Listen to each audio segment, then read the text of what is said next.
I think if I hear you call me Becky one more time, six-pack, I'm gonna pop your tops. All six of them. Who are you?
This is Matt once again. We're about to another review. This is another paid request, this time for Brooklin.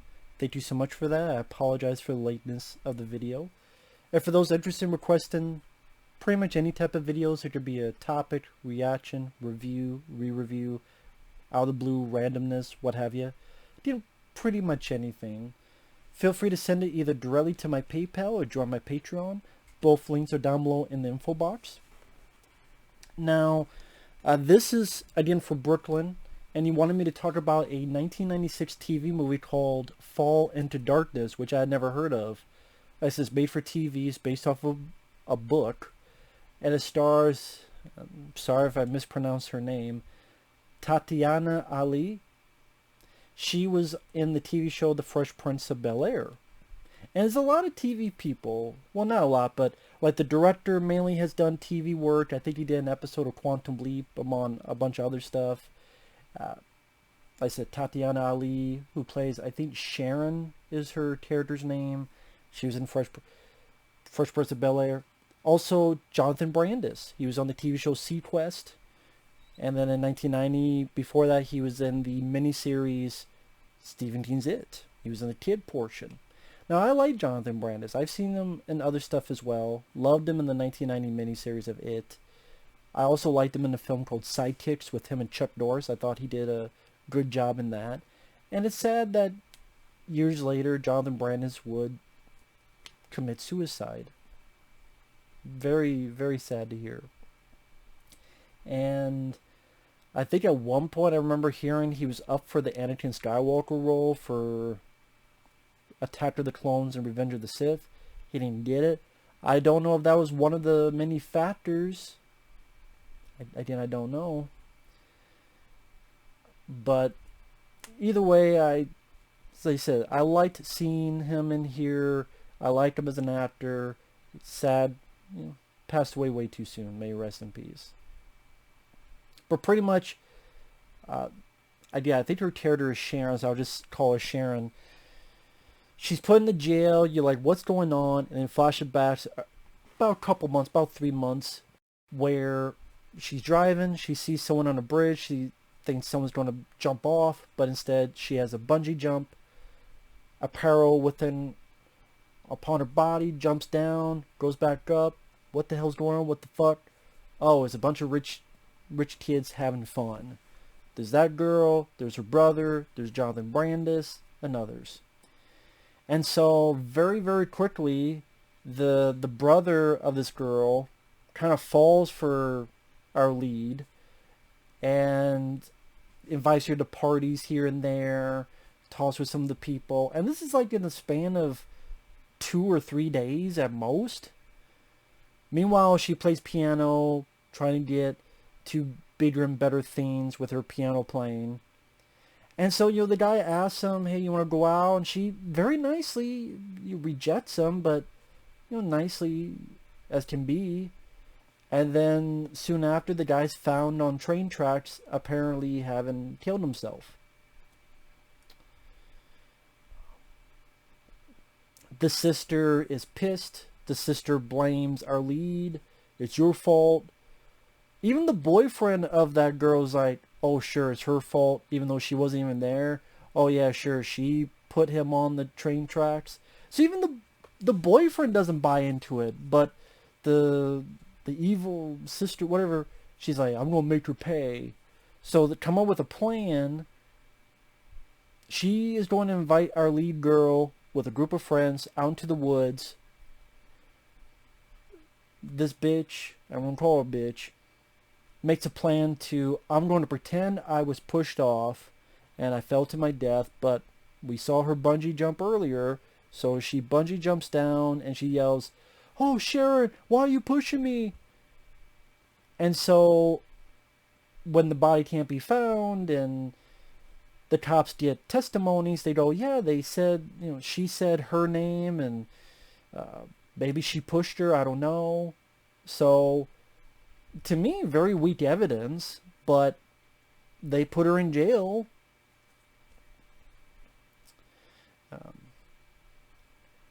And I guess it's almost, well, I mean, it's based off of a book, so maybe this is in the book. I guess they even knew this is not going to last long. So the sister's boyfriend is looking for her, can't find her, is worried about her. To be fair, did the smart thing, came in and said, hey, he still did the dumb thing by agreeing to it in the first place, but said, hey, she's missing, she faked it. He pretty much tells the whole truth. So they let the lead girl go, but this other girl is missing. And pretty much it's, where's this girl? Did I see that girl? Okay, I know this girl fucked me over and tried to get me into fucking jail. And then certain, I don't know how much to give away, because that's a twist. I kind of have to in order to do the review. So, spoiler alert. I would say watch a commercial or something. If you like the actors, if you like Jonathan Brandis, if you don't mind 90s TV movies. It's okay. You do a lot of work, but it has the production value of a TV movie. It's not really the most exciting film. There's a couple stuff that it's pretty outrageous that it's like kind of hard to think of this plot as believable for a number of reasons. But at the end of the day, I like Jonathan Brandis. It was nice to see him in the role. The lead girl, she's okay. I've seen better. I've seen way worse. The direction, competent, I guess, for a TV movie. But spoilers, you come to find out that Jonathan Brandis, who's this nice guy wearing glasses, he's one of our villains. Meaning, after the girl faked her death, Jonathan Brandis went looking for her. Wait, you faked your death? You worried about us? Okay, we liked you. I love you. And then she laughs at him. And he's the type of guy that doesn't like people laughing at him, so he killed her. And then you find out that the brother didn't commit suicide. Jonathan Brandis had a diary. The brother looked at the diary, laughed at him. Oh, you got a crush on my sister? And so Jonathan Brandis killed him, left him on the train tracks, then killed that bitch. And he has a fucked up psychopath mentality where he doesn't like people laughing at him. And it was cool to see, because I can't remember many other movies I saw that Jonathan Brandis was the villain, and when he's finally able to let loose and threaten our lead character and tell I hate when people laugh at me, which is a typical thing. You've seen that a lot of times in movies, whether it be TV movies or full feature-length movies, going on the street, drive-in, whatever the fuck. You've seen that a lot. The bad guy that doesn't like people laugh at them. It's a cliche. You don't laugh at me. So yeah, it's a cliche, and if you think about it, there's a couple things that don't add up. I guess it depends how you like Jonathan Brandis. Like I said, I like the guy. It was cool to see him in that different type of role. You know, I knew what I had to do and fooled everybody. You know, I don't like people laughing at me. And the lead girl, at least at times, she seems like she's got a little bit of common sense. Like, you see this crazy guy, and she thinking off her feet, or on her feet, I should say, thinking on her feet of, what am I going to do? What am I going to do? Oh, I'm going to go up to you, and so when you kissed me in the cave, did you mean it? Or were you laughing at me? And he's like, no, I would never laugh at you. So I thought it was smart that she's playing him up, using his mentality of laughing at people. Like, were you laughing at me? To get him calmed down. Then she hits him when close and escapes. And there are certain questions that arise. Like, there's a point where she gets the idea to try to climb down the mountain. I'm like, just run for it. Don't try to climb down the fucking mountain. And then he's above, and I don't understand. He's like, I need to kill you. You have a knife. Why don't you cut the rope? Instead, he decides to not do that. Even if he doesn't have the knife. There are rocks, there's sharp sticks, there's a way. Just undo the fucking rope and just let her fall. You don't have to climb up, or in this case, climb down, and then he's going to pull her off. There's a rope right there. You just untie it, or you find a rock and hit it, or something else. Why are you going down to pull her off? It's like, nah, we need to do it this way. The reason we need to do it this way is so that she'll climb up, and then she gets the smart idea to cut the fucking line. And she's trying to cut it. He goes after her. She cuts him. And he's like, you cut me. I can't believe you cut me. And I guess he, which is sad saying this considering what happened later in his life, he lets go.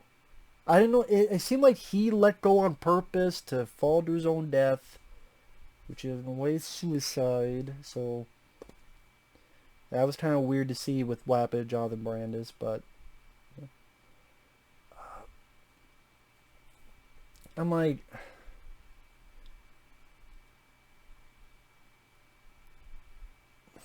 with the way he was talking, behaving, I understand why. I did not understand why he didn't just cut the rope and let the girl fall. Why he decided to climb down to pull her off. And then when she cut him, that seemed like it would piss him off more. Like another case of someone laugh at him, treating him like shit, treating him down, putting him down. When he wanted to go back and be even more angry, now he's just, nah, I accept my fate. Or just climb down. You have a fucking rope.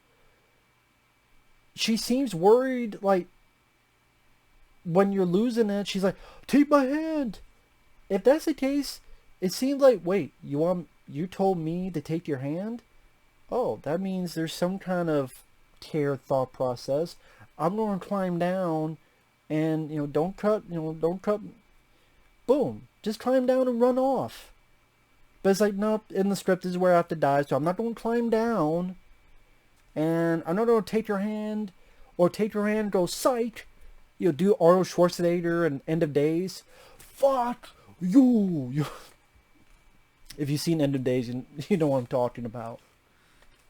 If you haven't, the big psych out on the Satan himself was pretty badass. So, I guess we're not supposed to look into it because he's crazy. That's why he's crazy. Crazy people don't act rational. Otherwise, they wouldn't be crazy. Well, there's some crazy people that say they act rationally, but technically, no, if you're crazy, no matter how you want to spin it, you're acting unrationally. Hence, crazy. So I wasn't really sure about that. The cop wishes her well. She goes off, leaves New York. She's on a plane, and then this weird fucking flashback that I don't understand. The one girl's boyfriend, was climbing somewhere, and our lead girl was on top, and she yells down, "If everything gone as planned, I'd be in jail, and you never even apologized." And then she makes that guy fall off the cliff. And I went, what? For a good minute, I'm sitting there going, was this an imagination she had? Was this a fantasy she had? I don't know. That would make more sense than, oh, this one girl that you found out tried to fucking put you in jail, yet you're still worried of, no, she's alive, she's out there, she's alive. And then Jonathan Brandis, who tried to kill you, and you go, oh, wait, take my hand. And then Jonathan Brandis is the one that lets go. You're okay with wanting to help Jonathan Brandis up, even though he has killed people and he tried to kill you. But the guy that did go in, and granted, it was for his own good too, but he did go in and he did say, hey, by the way, we fucked over this girl and we lied and thus she was only in jail for a day or two.